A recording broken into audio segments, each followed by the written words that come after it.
Hello friend, welcome to cine wood hub one channel. आज हम बात करेंगे चुप 1997 में बनी एक हिंदी थ्रिलर फिल्म है जिसका निर्माण रमेश यू लखियानी और केशव आर तोलानी ने के आर फिल्म्स के बैनर तले और निर्देशक अंबरीश संगल ने किया था। इसमें जितेंद्र, ओम पुरी, सोमी अली और अविनाश वधावन ने अभिनय किया था और प्रदीप लाड ने संगीत दिया था। ये फिल्म 1989 की कन्नड़ थ्रिलर तरका की रीमेक थी जो अगाथा क्रिस्टी के नाटक द अनएक्सपेक्टेड गेस्ट पर आधारित थी। फिल्म की शुरुआत एक अपराधी राकेश राय के जेल से फरार होने और पुलिस द्वारा शहर के चारों तरफ घेराबंदी करने से होती है। इसी दौरान राकेश एक उद्योगपति केशव नारंग के घर में घुस जाता है जहां उसकी पत्नी आशा अकेली होती है। आशा उसे पहचान लेती है लेकिन वह उसे धमकाता है और छिपने की कोशिश करता है। फिर केशव का शव देखकर वह हक्का बक्का रह जाता है जिसकी आशा कुछ ही देर में हत्या कर देती है। तभी इंस्पेक्टर कदम आता है और केशव की एक विमान दुर्घटना में मौत की घोषणा करता है जिससे राकेश सख्ते में आ जाता है। कदम के जाने के बाद राकेश और आशा एक दूसरे के राज जानते थे, इसलिए वे दोनों मिलकर काम करने का फैसला करते हैं। कई बाधाओं को पार करने के बाद वे शव को ठिकाने लगाकर वापस लौटते हैं। तभी राकेश आशा से असलियत पूछता है और वह चकरा जाती है। शादी से पहले आशा अविनाश से प्यार करती है लेकिन केशव ने उसकी गरीबी का फायदा उठाकर उसे फंसाया। कुछ ही समय बाद वह पागल हो जाता है और उसे गंभीर घरेलू हिंसा का शिकार बनाता है। इससे परेशान होकर आशा केशव के बाहर होने पर अविनाश से मदद मांगती है।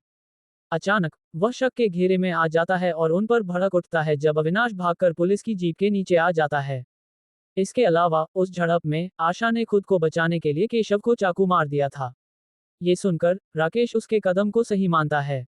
अगले दिन शोक के बीच राकेश अशोक के रूप में केशव के दोस्त होने का दावा करते हुए आता है। समानांतर रूप से अविनाश अस्पताल में जागता है और केशव की मौत की खबर सुनकर स्तब्ध रह जाता है। तुरंत वह आशा से संपर्क करने की कोशिश करता है लेकिन राकेश चुपचाप स्थिति को संभाल लेता है। बाद में आशा को एक अजनबी से गुमनाम धमकी भरे फोन आते हैं जो उसे केशव का हत्यारा बताता है और एक बड़ी फिरौती मांगता है।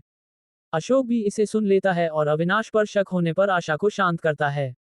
इसके अलावा वह बताती है कि अविनाश ही केवल हत्यारा है। उस रात संघर्ष में आशा ने खुद को एक कमरे में बंद कर लिया और बाहर आने के बाद उसने शव को देखा। यहां से एक पहेली शुरू होती है और राकेश रैकेटियर की गंभीरता से तलाश में है। अंततः वह रहस्य को सुलझा। अब अविनाश और आशा खुद को दोषी ठहराते हैं जब उन्हें अचानक पता चलता है कि दोनों निर्दोष हैं। अचानक राकेश पहले ही ये दावा कर देता है कि वह असली हत्यारा है। दरअसल राकेश की पत्नी मोनिका केशव के लिए काम करती थी जिसके साथ उसने छेड़छाड़ की और उसे मार डाला। इसके अलावा उसने केशव को दोषी भी ठहराया था। इसलिए उस रात जब आशा घर में बंद थी राकेश पिछले दरवाजे से अंदर घुस जाता है, उस दरिंदे को मार डालता है और चुप रहता है। अंततः राकेश को उसकी सजा सुनाए जाने के साथ फिल्म खत्म होती है।